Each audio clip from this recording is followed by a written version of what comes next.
The subject of today's session, in keeping with the series on Isaiah, comprises the last part of chapter 10 and the first part, most of, chapter 11.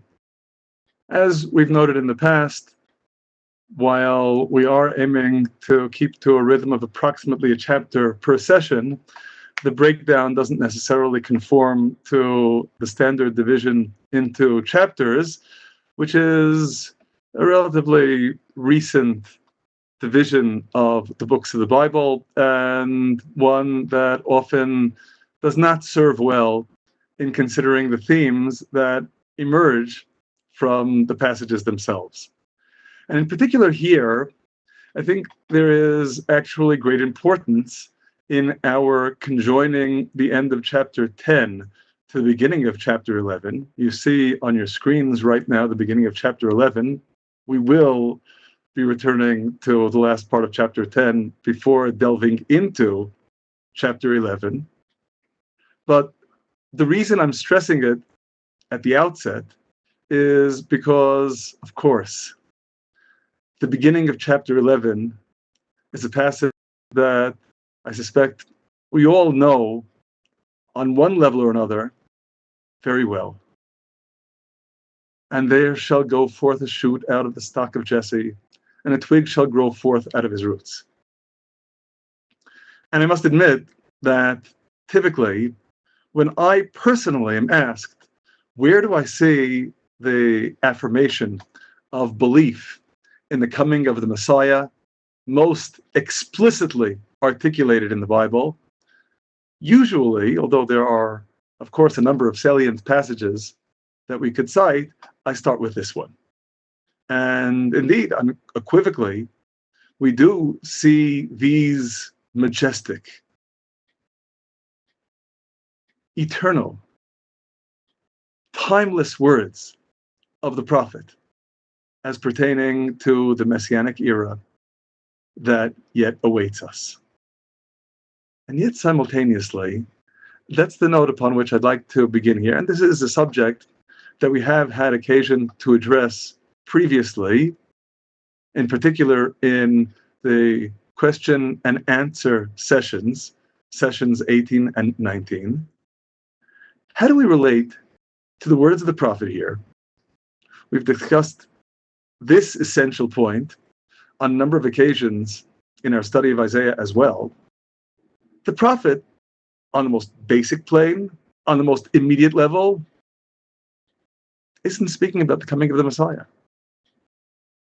That is, it becomes clear, and we'll have occasion to see this more clearly as we consider the closing words of chapter 10 that are conjoined with these opening words. The prophet did not divide his words into chapters. Words that are speaking of the destruction of the Assyrians who have laid siege to Jerusalem. And on the most basic plane, it's really inescapable to conclude that that shoot that goes forth from the stock of Jesse on the most basic plane is King Hezekiah, Chizkiyahu. Which, of course, inevitably raises the question, does it have to do with the coming of the Messiah? Altogether, beyond, as we've noted on many occasions in the past, asking the most basic question, what is the prophet saying? What is he saying to his contemporaries, in his time, in his place, in the circumstances in which he was speaking?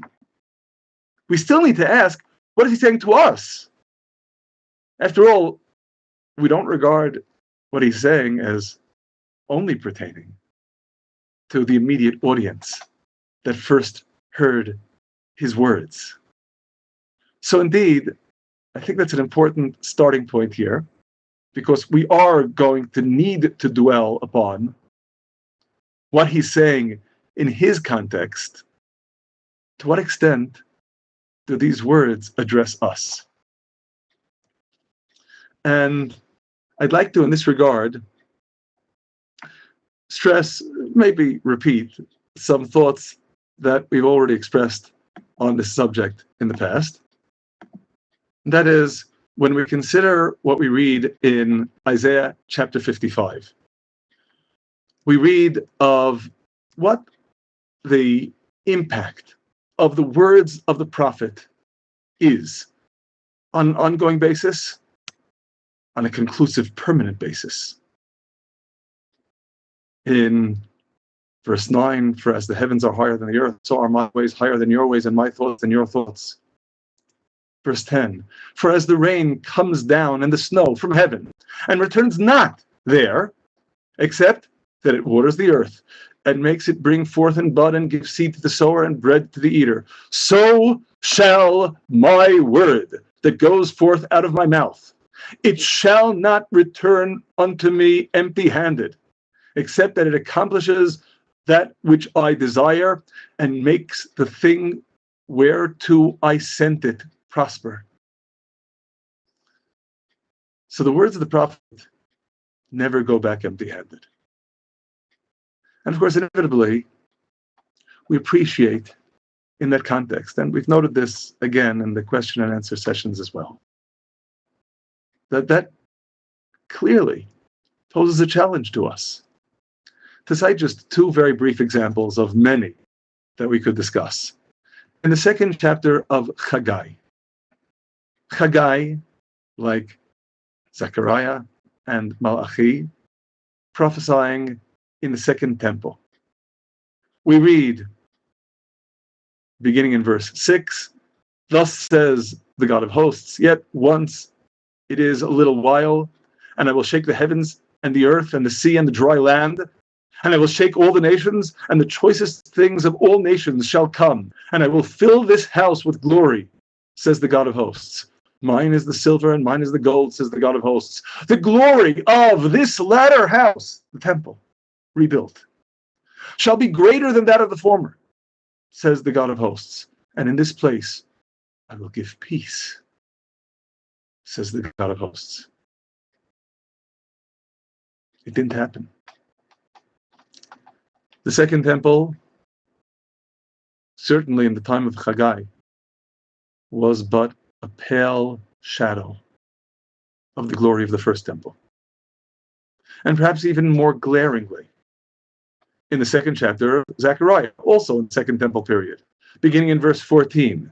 Sing and rejoice, O daughter of Zion, for lo, I come, and I will dwell in the midst of you, says God. And many nations shall join themselves to God in that day, and shall be my people. And I will dwell in the midst of you, and you will know that the God of hosts has sent me unto you. Promised restoration. God is coming. Everything that was lost when the first temple was destroyed will be restored. Right? Wrong. It didn't happen. We've discussed elsewhere why it didn't happen. That, unfortunately, the nation of Israel, when summoned to return home after the Babylonian exile, failed to rouse itself to the call. And as a result, since while God is always pouring out his Spirit, we need to prepare the vessels to receive it. These words weren't fulfilled in the second temple. That second temple could have been, should have been, might have been the final temple, standing for all eternity. But instead, it was but a temporary respite between the Babylonian exile and the far more devastating exile that followed the destruction of the second temple. So what happens with these words? The words of Haggai, the words of Zechariah. Of course, the answer, as we've discussed previously, is, again, as Isaiah expressed it, the word that goes forth out of God's mouth shall not return empty-handed. Shall not return empty-handed, those words will be fulfilled. They weren't fulfilled in the time of the second temple. they will yet be fulfilled, because God's promise is irrevocable. And of course, ultimately, that's going to be the key, the foundation, to understanding the passage that we're discussing this evening. That is, when we read in Isaiah chapter 11 of that shoot that comes out of the stock of Jesse, we are indeed reading about something that might have been fulfilled in the time of King Hezekiah, King Chizkiyahu. It wasn't, and that only confirms our confidence that it will be fulfilled in the coming of the Messiah. So, is Isaiah speaking about his own time, or is he speaking about the coming of the Messiah? And of course, inevitably, our answer is yes. That is, the most basic level of meaning, of course, pertains to his own time. But simultaneously, his words pertain to our time. They are indeed everlasting, as all of God's promises are. Okay, so on that note, then, we return to the beginning of today's passage, and we consider the last verses first of chapter 10. Remember, we read in the foregoing verses of the eventual fate of Assyria. And it is on that note that we continue with chapter 10, verse 20. It will come to pass in that day that the remnant of Israel and they that are escaped of the house of Jacob shall no more again lean upon him that smote them, but shall lean upon God, the Holy One of Israel, in truth. And maybe before we continue, we should focus upon in truth. Because unfortunately, not everyone really turns to God in truth. We've seen these words of warning in Isaiah previously. They're from chapter 29, when God speaks of this people who draw near. They're drawing near, at least superficially. And with their mouth and with their lips, they honor me, but have removed their heart far from me. And their fear of me is a commandment of men learned by rote, like the actions of automatons. Therefore, behold, I will add confounding obscurity to this people, even obscurity upon obscurity. And the wisdom of their wise men will be lost, and the understanding of their understanding men shall be hid. Such grievous punishment. Why? Because they drew near. They drew near and undoubtedly could congratulate themselves with how religiously devout they are. But they're only drawing near with their mouth and their lips, and not with their heart. We have a saying, an ancient saying in our tradition: God demands the heart. That's not a substitute for fidelity through everything else that we do. But if everything we do is just the action of automatons without the heart, we haven't even begun. So, again, the prophet speaks of those who lean upon God, the Holy One of Israel, in truth, which is, of course, not merely a promise, but very much a summons. A remnant shall return, even the remnant of Jacob, unto God the Mighty. Now I have blocked a remnant shall return and God the Mighty, and I've also highlighted those words in the Hebrew. Sha'ar Yashuv, a remnant shall return. God the Mighty, El Gibor. And indeed, the expression, a remnant shall return, Sha'ar Yashuv, appears in the following verse as well. And inevitably, we need to recall that we've encountered these expressions previously as names. In chapter 7, in verse 3, then said God unto Isaiah, go forth now to meet Achaz and Sha'ar Yashuv. Literally, a remnant shall return, your son. This is the name of the prophet's son, one of them. We've discussed the others. So that son signifies something that's taking place, well, very possibly years later. Because, of course, chapter 7, verse 3 is taking place in the reign of King Achaz. And becomes very clear from what we read in the verses that ensue that in chapter 10 here, we're discussing the reign of his righteous son, Hezekiah, Chizkiyahu. But the son's name is still prescient and relevant. And as for God the Mighty, remember in chapter 9, in verse 5, a child is born unto us, a son is given unto us, and the government is placed upon his shoulder, and his name is called Pele Yoetz El Gibor Aviad Sar Shalom. Wondrous advisor of the mighty God, of the everlasting Father, the Prince of Peace.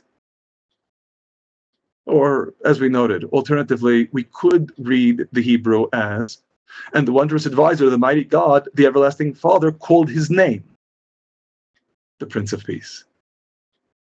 In either case, as we noted, since the birth of this son pertains likewise to being liberated from the crushing yoke of the Assyrian Empire, obviously, this is a son who's being born in the time of the prophet Isaiah. We're not discussing the additional levels of meaning. Indeed, there can be additional levels of meaning. For the plain meaning of the text is certainly talking about one who is being born in the lifetime of the prophet. And in context, the most plausible identification is the prophet here is speaking of that king during whose reign the yoke of Assyria will be broken. King Hezekiah, Chizkiyahu. It's interesting to note that El Gibor, that expression that we've bold-faced here, mighty God or God the Mighty, is very similar in its meaning to the name of the king, Hezekiah, Chizkiyahu, strength of God. So indeed, an intimation of that which will be in the names, much along the lines of what we already saw in chapter 8.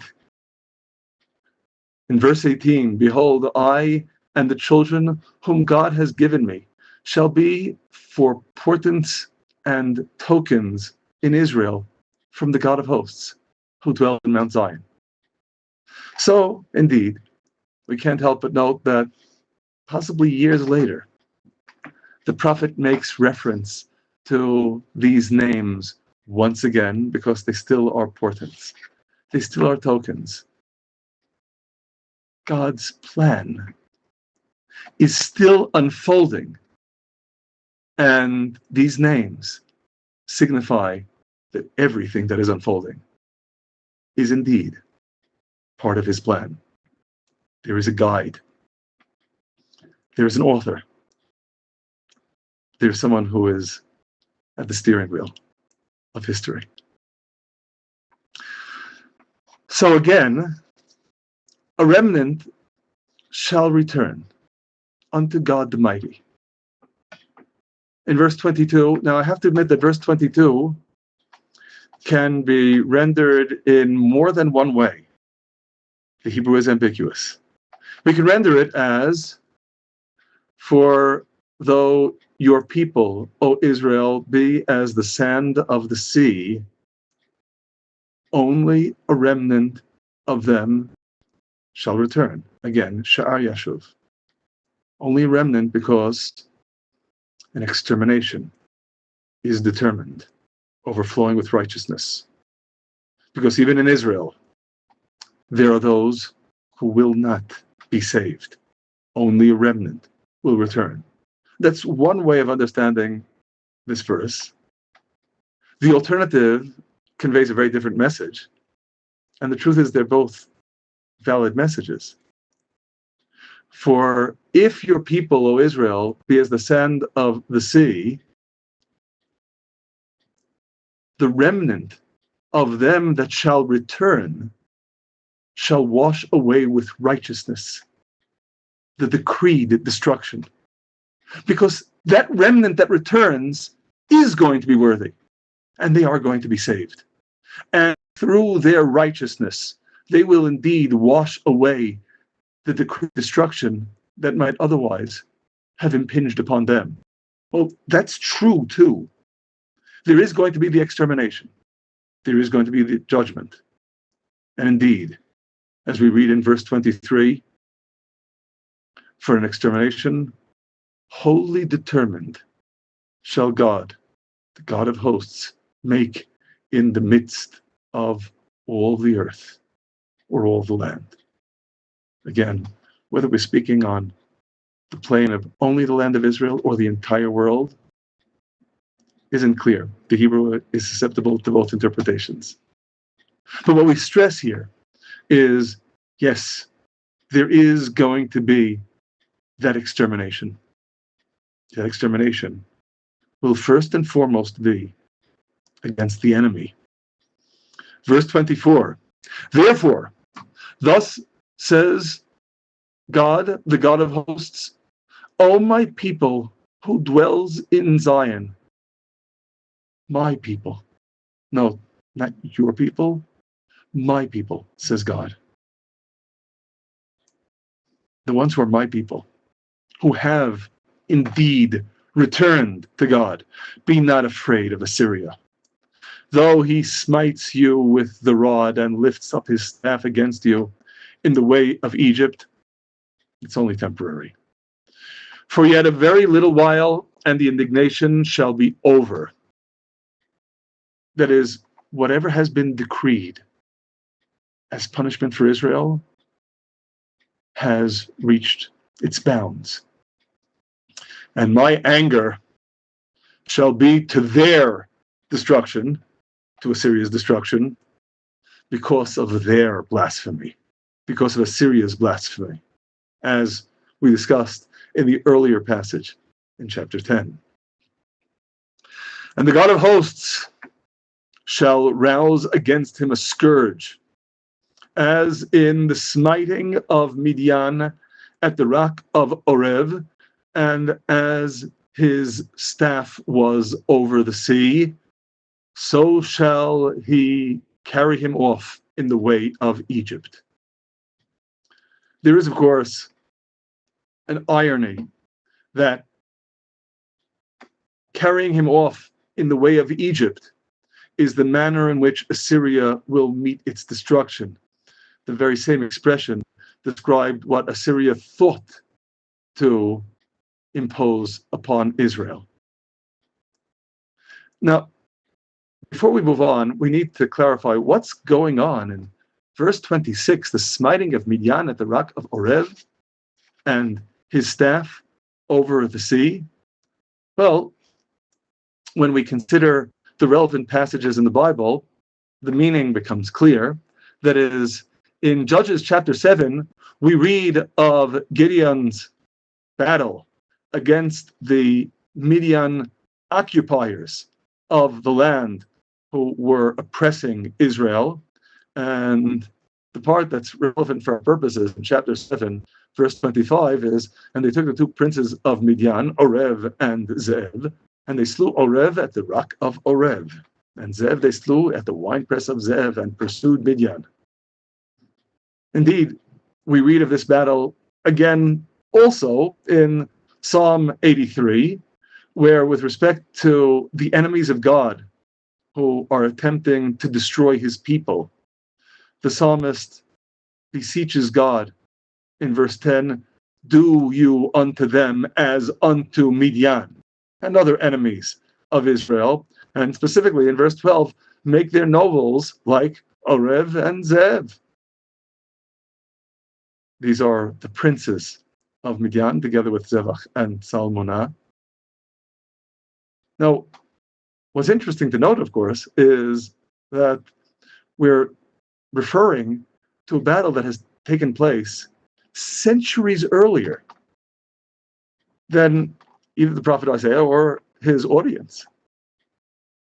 Obviously, with respect to the staff over the sea, the reference is to the splitting of the sea, when God says to Moses in Exodus chapter 14, verse 16, lift up your staff and stretch out your hand over the sea and cleave it. And the children of Israel will come into the midst of the sea on dry ground. And I, behold, I will strengthen the hearts of the Egyptians, and they shall come in after them. And I will be glorified through Pharaoh and through all his host, through his chariots and through his horsemen. And Moses, of course, follows the instruction. He stretches out his hand over the sea, and the sea is split. And in verse 26, after Israel has emerged from the sea and the Egyptians have entered the sea, stretch out your hand over the sea that the waters may come back upon the Egyptians, upon their chariots, and upon their horsemen. And Moses stretched forth his hand over the sea, and the sea returned to its strength when the morning appeared, and the Egyptians fled against it. And God overthrew the Egyptians in the midst of the sea. And the waters returned and covered the chariots and the horsemen, even all the host of Pharaoh that came in after them into the sea, and there remained not so much as one of them. But the people of Israel walked upon dry land in the midst of the sea, and the waters were a wall unto them on their right hand and on their left. So, of course, returning to Isaiah, when Isaiah refers to the slaughter, the smiting of Midian at the rock of Horeb, and God's staff over the sea, we know what he meant. I think we should consider that he would have only expressed himself this way if he knew that his audience also knew what he meant. The lapse of centuries since the splitting of the sea, since the battle of Midian, clearly did not dull their memory. Something of a lesson. I don't know how vividly, if we were addressing an audience of our contemporaries, we would expect them to remember a battle that had been fought centuries earlier. But then Israel is summoned to have a very keen historical awareness. That historical consciousness is so acute. We've discussed that consciousness in other contexts as well. Here we see it with respect to the memories that Isaiah invokes in conjuring in the imagination of his audience just what the destruction of the enemy is going to be like. The glory of God, the smiting of God's enemies. And indeed, it shall come to pass in that day that his burden shall depart from off your shoulder, and his yoke from off your neck.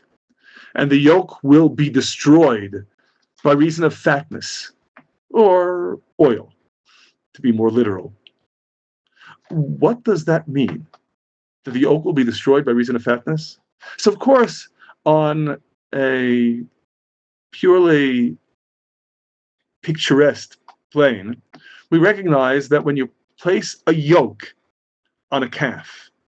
As the calf grows stronger, gets bigger, as it becomes fatter, eventually the very fatness will break the yoke. And of course, on the most basic plane, then, the implication of the metaphor is that Israel is going to grow strong, and the yoke of Assyria is going to be broken as it grows stronger.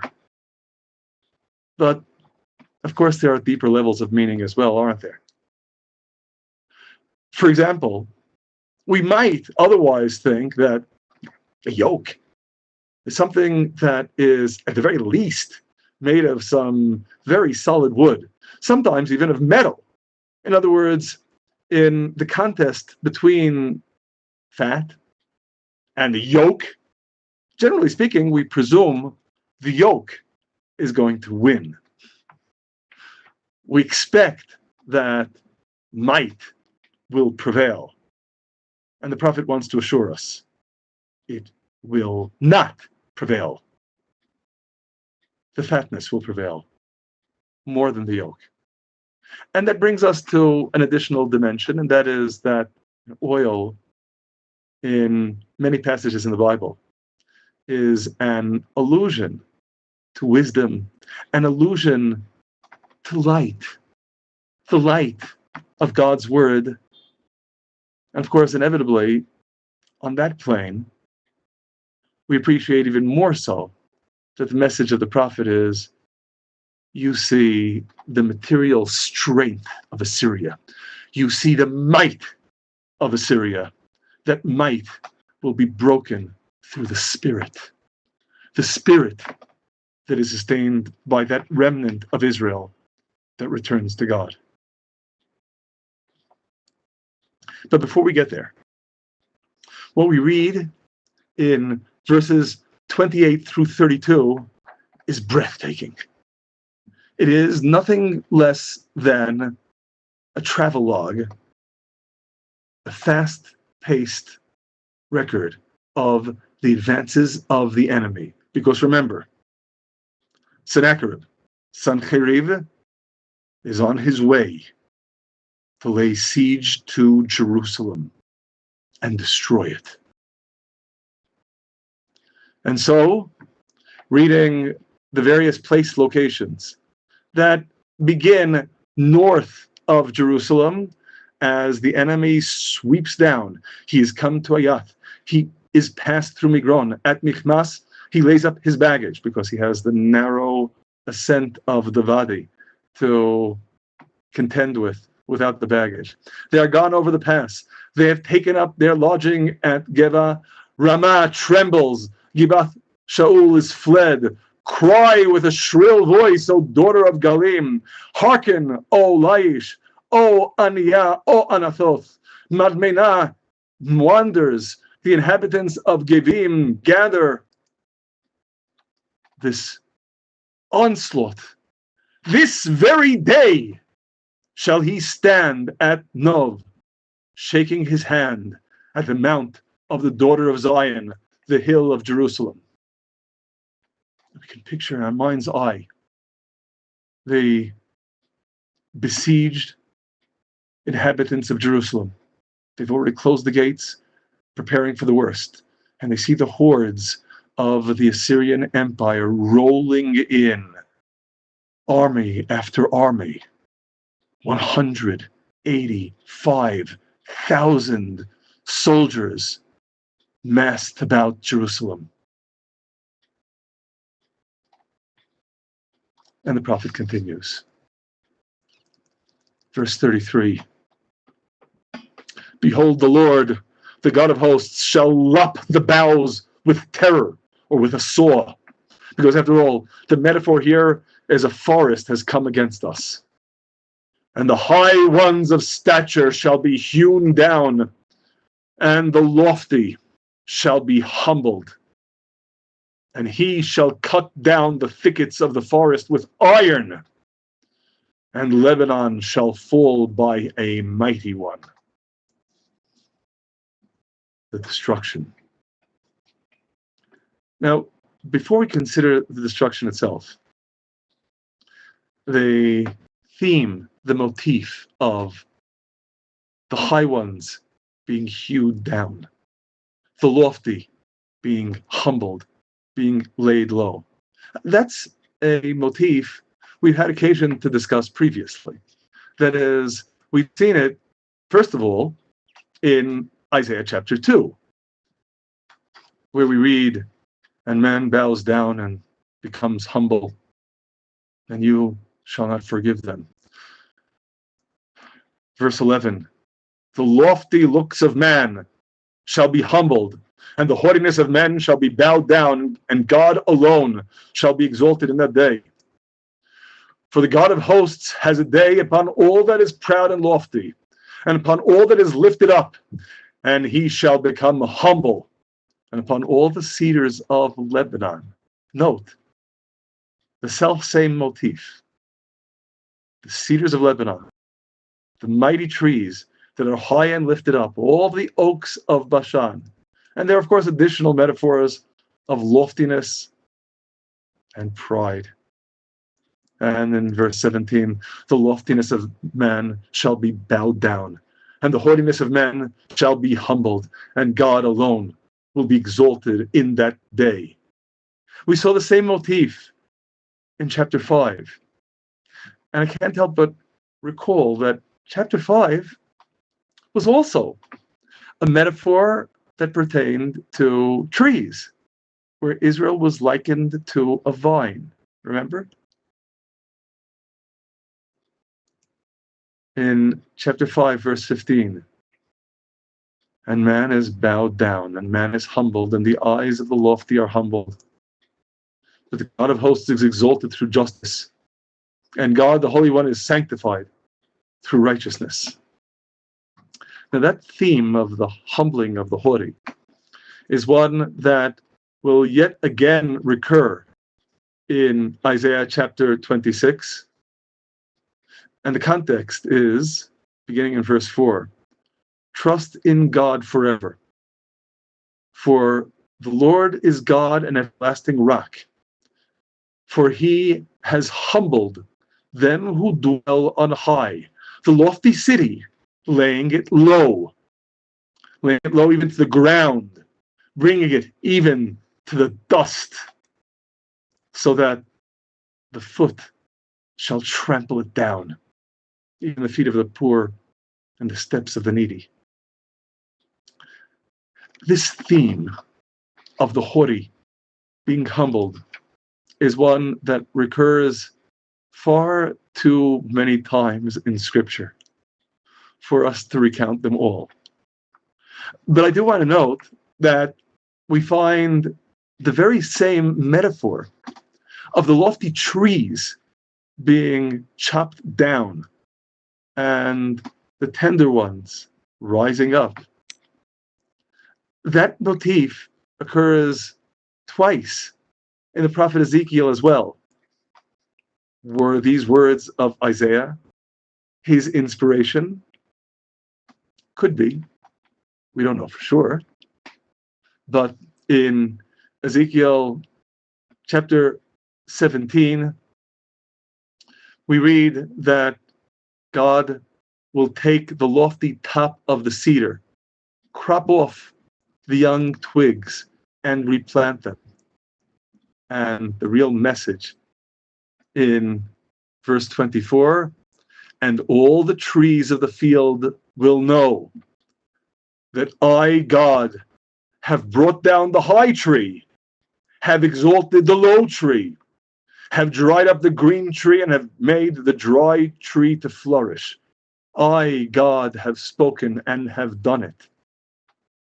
And with considerably more vividness, in Ezekiel chapter 31, we read specifically about Assyria. Now, the difference, of course, between what Isaiah writes about Assyria and what Ezekiel writes about Assyria is Isaiah is telling his audience about what is about to happen, the impending doom of Assyria. For Ezekiel, that impending doom had happened long ago. On the contrary, in Ezekiel, It is a warning. Remember what happened to Assyria? In chapter 31, verse 3. Behold, the Assyrian was a cedar in Lebanon. Same motif. With fair branches, with shady woods, and of a high stature. And its top was among the thick or interwoven boughs. The waters nourished it deep, made it to grow tall. Verse 5, therefore its stature was exalted above all the trees of the field. And then what happens? Verse 10, therefore thus says God the Lord, because you are exalted in stature, and he has set his top among the thick or interwoven boughs, and his heart is lifted up in his height. The heart lifted up. Again, arrogance, pride. Verse 11, I do even deliver him into the hand of the powerful one of the nations. He shall surely deal with him. I do drive him out according to his wickedness. And strangers, the dreaded of the nations, do cut him off and cast him down. The message, again, verse 14, to the end that none of all the trees by the waters exalt themselves in their stature, neither set their top among the thick or interwoven boughs, nor that their powerful ones stand up in their height, even all that drink water, for they are all delivered unto death. That message, that humbling, again, is a message that recurs repeatedly in Scripture. Very briefly. In King David's song in the second book of Samuel, in chapter 22, in verses 27 and 28, with the pure, you show yourself pure. With the perverse, you show yourself crooked. The afflicted people, you save. But your eyes are upon the haughty, that you may humble them. In Psalm 147, verse 6, God upholds the humble. He humbles the wicked down to the ground. In Proverbs chapter 29, verse 23, a man's pride shall humble him, but he who is of humble spirit shall attain to honor. Now, this is obviously of utmost relevance when we consider the impending doom of which the prophet speaks with respect to Assyria. That in that onslaught, remember, the end note is, this very day he shall stand at Nov, shaking his hand at the mount of the daughter of Zion, the hill of Jerusalem. Shaking in mockery, derision. We saw those words of derision expressed by his emissaries to King Hezekiah and his attendants on the walls of Jerusalem. The arrogance. I can vanquish them all. I can even vanquish God. And that message then. The Lord, the God of hosts, shall lop the boughs with terror, with saw, everything cut down. The high ones of stature are hewn down. The lofty shall be humbled. This in marked contrast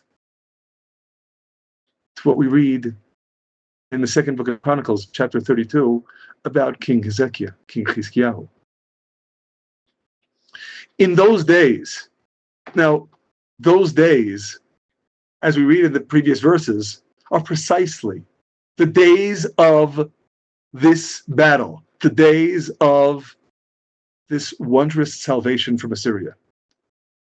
Hezekiah was sick even unto death, and he prayed unto God, and he, God, spoke unto him and gave him a sign.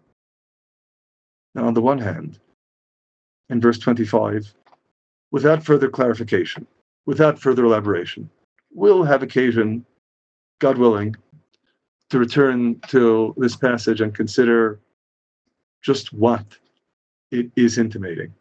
But we read in verse 25, Hezekiah rendered not according to the benefit done unto him, for his heart was lifted up.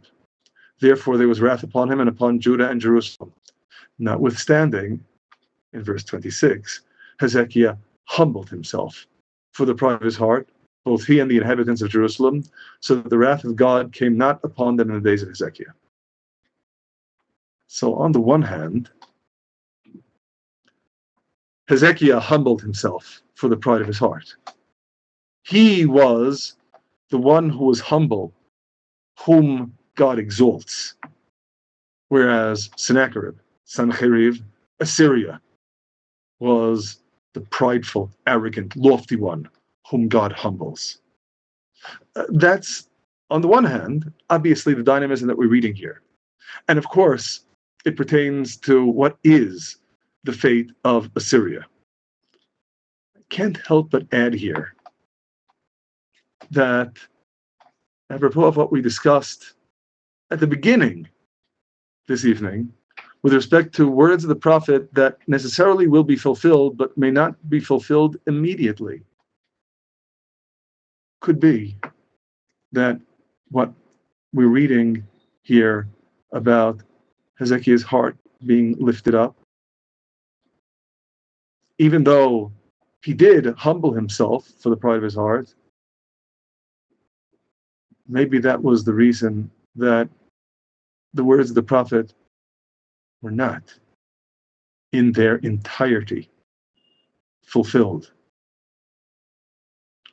We have an ancient tradition that God at least considered the plan that King Chizkiyahu, would be the Messiah. That the battle of Gog and Magog, about which, of course, we read explicitly only much later in Ezekiel chapter 38, that could have been the battle of Sennacherib, of Sancherib, against Jerusalem. It could have been. Might have been. Maybe should have been. The time wasn't right.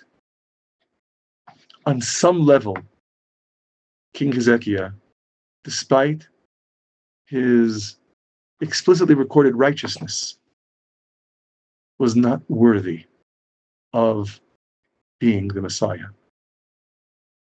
So, of course, inevitably, the words of the prophet remain still in abeyance, awaiting their utmost fulfillment. What happened at the time was still, of course, a wonder of extraordinary proportions. And this, as we've already noted in the past, we read in vivid detail in Isaiah chapter 37, when King Hezekiah sends to the prophet Isaiah to apprise him of the blasphemy of the king of Assyria. Isaiah sends unto Hezekiah, beginning in verse 21 here, thus says God, the God of Israel, whereas you have prayed to me concerning Sennacherib's king of Assyria, this is the word that God has spoken concerning him. The virgin daughter of Zion has despised you and left you to scorn. The daughter of Jerusalem has shaken her head at you. You think you're shaking your hand at Jerusalem? You don't know what's coming.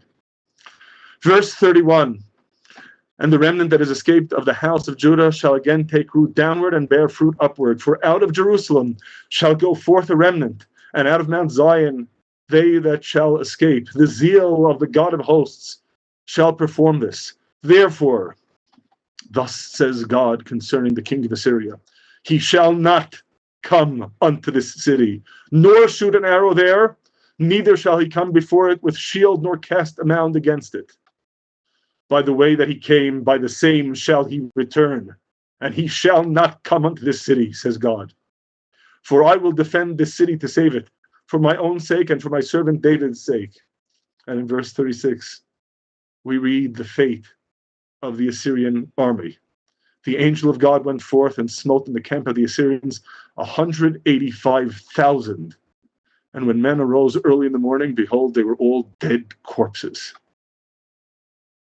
And the siege was not. Jerusalem was saved. Now, of course, inevitably, when we continue now with Isaiah chapter 11, again, those prophetic verses concerning the coming of the Messiah, we realize very well what we've already noted. That is, on the one hand, chapter 11, verse 1 necessarily follows on the heels of the devastation, the utter destruction of Assyria. And to that extent, these words should be fulfilled in the shoot that goes out of the stock of Jesse, the twig that is King Hezekiah.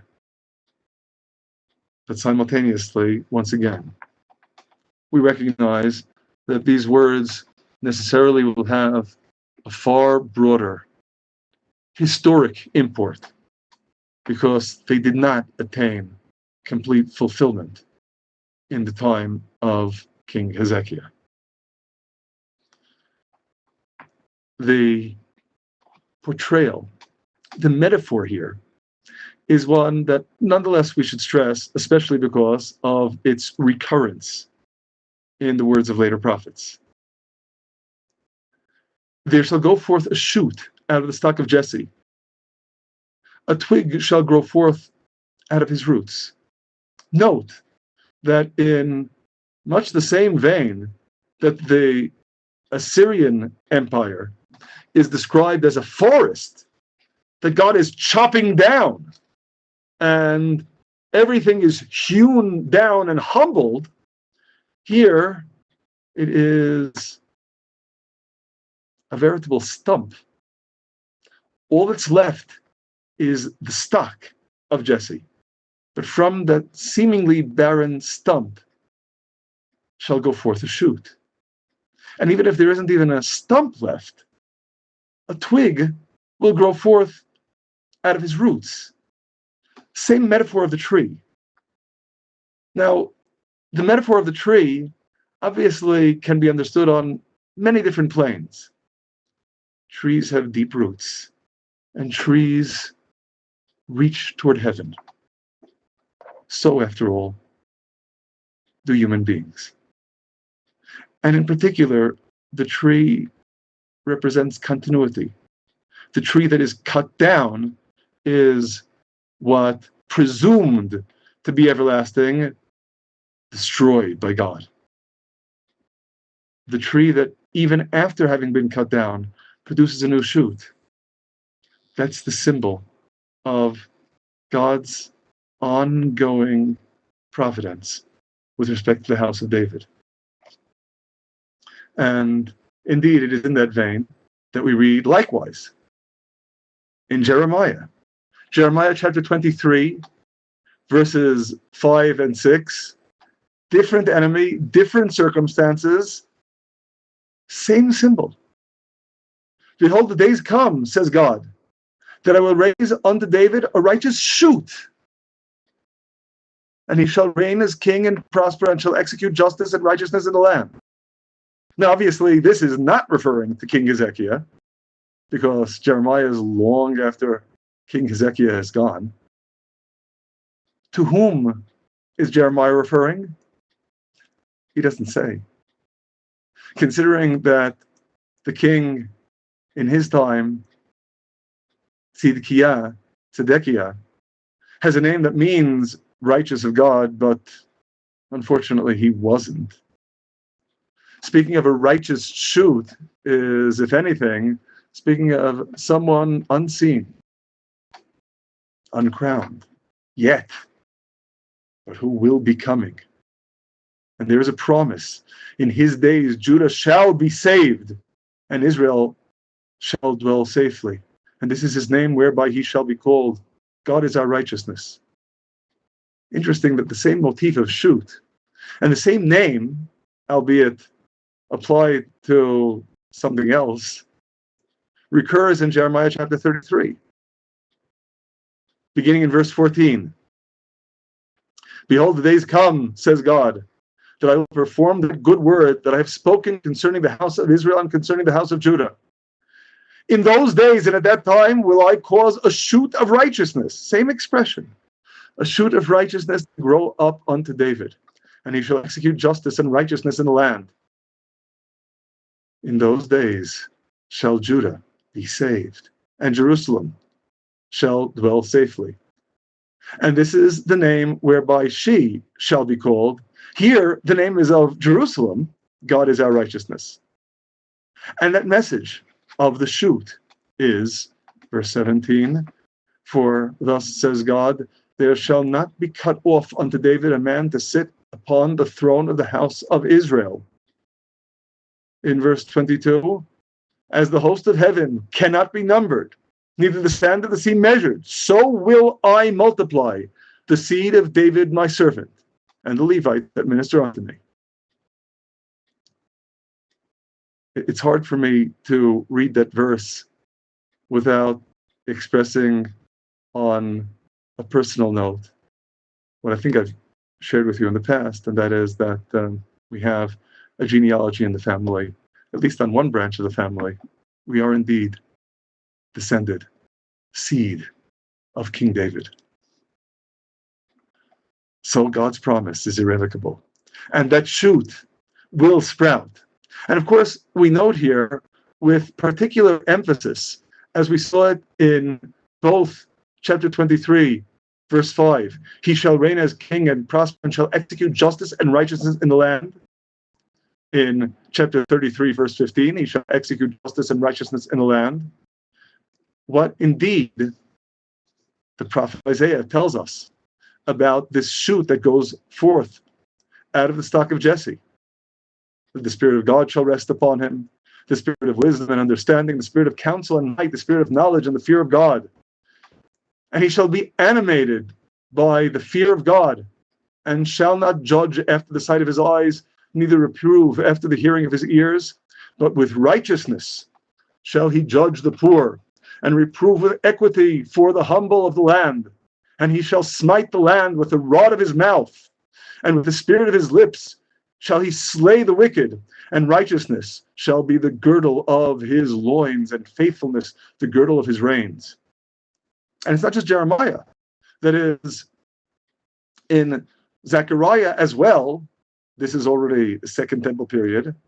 But here, in context, there is an address for this prophecy when in Zechariah chapter 3, verse 8, we read the message of God through the angel to Joshua the high priest. You and your fellows that sit before you, for they are men who are worthy of a sign. Behold, I will bring forth my servant, the shoot. Here it seems to be a name, the shoot. And who is the shoot? In context, it certainly appears pretty clear that the shoot is Zerubbabel, the king of restored Judah, albeit restored Judah as a vassal state. He is only reigning at the pleasure of the Persians, but nonetheless, Zerubbabel reigns from the house of David. He is, at the time, the shoot. And there is the promise, I will remove the iniquity of the land in one day. In that day, says the God of hosts, you shall call every man his neighbor unto the vine and under the fig tree. Now here too, we'll ask, was this really completely fulfilled? And answer, not yet. The shoot, on one level, was Zerubbabel. On one level, well, we know that shoot coming forth from the stock of Jesse. we still await. We still await the complete fulfillment. Likewise, in Zechariah chapter 6, we see the same motif once again. This, too, is the message to Joshua, the son of Jehozadak, the high priest. Thus speaks the God of hosts in chapter 6, verse 12, behold, a man whose name is the shoot, who shall shoot up out of his place and build the temple of God. This is Zerubbabel. And he shall bear the majesty and shall sit and rule upon his throne, and there shall be a priest on his throne, and the council of peace shall be between them both, between King Zerubbabel, priest Joshua. It's not the complete fulfillment, but it's a glimmer. It's a glimpse of that. This will all happen if you will diligently hearken to the voice of God your Lord, which is maybe why it hasn't been completely fulfilled yet. But it's happening. It is going to take place completely. We see this process unfolding. And it's an historical process that could have many chapters into which it's divided. On the one hand, there is the cataclysm of the destruction of Assyria and the shoot of the stock of Jesse, the righteous King Hezekiah. And there's the chapter that Jeremiah describes prophetically, and the chapter that Zechariah describes as fulfilled, but still only partially, with Zerubbabel. And as the world convulses in this ongoing process, it draws inexorably closer to ultimate salvation. And that brings us to the final verses that we'll be discussing today, which are, of course, extraordinary, literally extraordinary, and inevitably, therefore, we don't really know exactly what to make of them. In verse 6, the wolf shall dwell with the lamb? It's not a question, it's a statement. The wolf shall dwell with the lamb, the leopard shall lie down with the kid, and a calf and young lion and fatling together, and a little child shall lead them. And the cow and the bear shall graze, their young ones shall lie down together, and the lion shall eat straw like cattle. And the sucking child shall play on the hole of the asp, and the weaned child shall put his hand on the basilisk's den. They shall not hurt nor destroy in all my holy mountain. What does it mean? We see almost the self-same expression later on in Isaiah. In Isaiah chapter 65, and here it becomes increasingly difficult to read these words as anything other than the prophet's vision of the redemption in the future. He speaks of a time, another time. They shall build houses and inhabit them, and plant vineyards and eat the fruit of them. They shall not build and another inhabit. They shall not plant and another eat, for as the days of a tree shall be the days of my people. And my chosen shall outlive the work of their hands. They shall not labor in vain, nor bring forth to terror, for they are the seed blessed of a God, and their offspring with them. And it shall come to pass that before they call, I will answer, and while they are yet speaking, I will hear. The wolf and the lamb, sound familiar, shall graze together. The lion shall eat straw like cattle. Dust shall be the serpent's food. They shall not hurt nor destroy in all my holy mountain. You know, those words are identical with Isaiah chapter 11, verse 9. They shall not hurt nor destroy in all my holy mountain. But we still ask, what does it mean? In Hosea, in chapter 2, we see a similar sort of statement, but the context itself may lead us to wonder just how are we to understand the wild animals living peaceably. Because in chapter 2, verse 20, we read, "In that day will I make a covenant for them with the beasts of the field and with the fowls of the heaven and with the creeping things of the ground, and I will break the bow and the sword and the battle out of the land, and I will make them to lie down safely."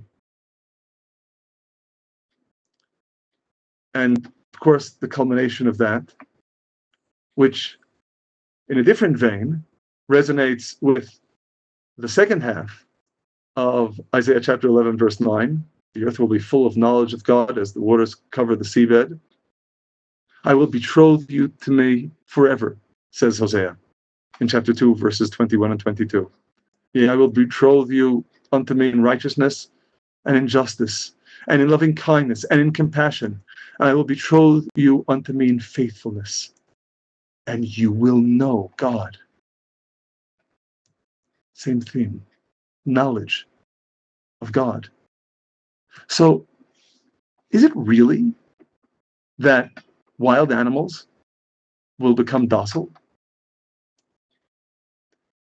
Could be that just as Hosea speaks of the wild animals together with breaking the bow and the sword and the battle out of the land, that maybe it's all a metaphor for nations that were preying on one another like wild animals, living in peace with one another. That is, maybe this is an allusion to what we read in Isaiah chapter 2, verse 4. And this also had to do with attaining knowledge of God. Remember in verse 3 it was, "Go and let us go up to the mountain of God, to the house of the God of Jacob, and he will teach us of his ways, and we will walk in his paths. For out of Zion shall go forth Torah," teaching, "and the word of God from Jerusalem." So there's knowledge of God. And then, verse 4, "He will judge between the nations and will decide, reprove many peoples, and they will beat their swords into plowshares and their spears into pruning hooks. Nation shall not lift up sword against nation, neither shall they learn war anymore." So maybe that's what he meant. That is, wild animals may remain wild animals, but nations that behave like wild animals will live in peace. That is a possibility. There are commentators, Bible scholars, who understand these passages in Isaiah and in Hosea in that vein. But we must admit there's also another possibility.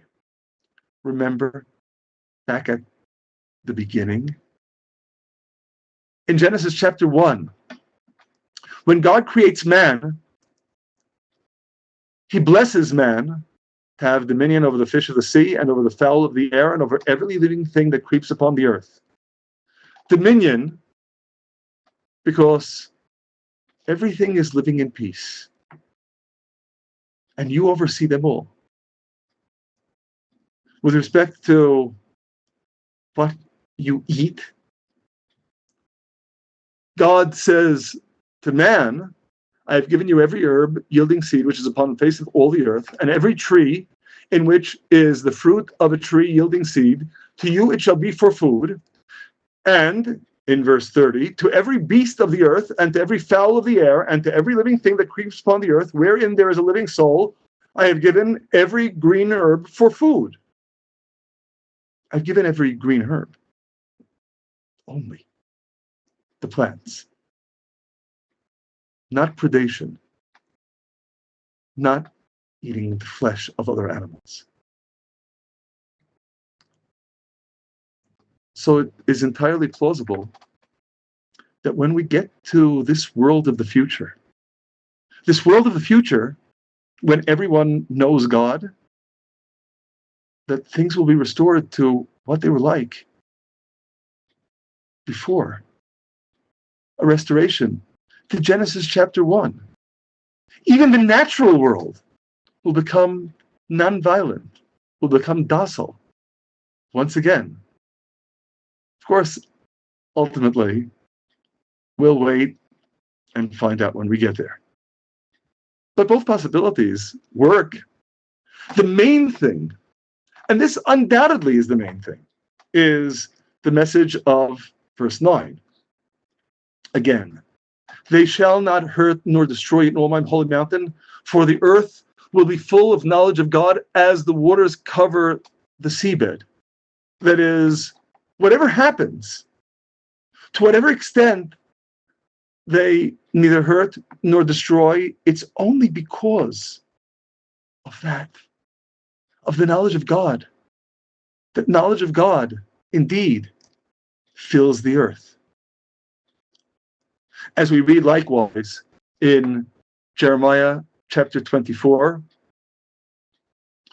in verse 6, once again, the promise, as we just saw it in the words of Isaiah chapter 65, I will set my eyes upon them for good, and I will bring them back to this land, and I will build them and not pull them down, and I will plant them and not pluck them up.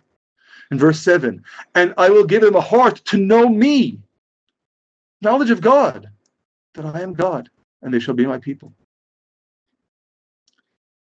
And perhaps even more forcefully in Jeremiah chapter 31, we've discussed these verses previously.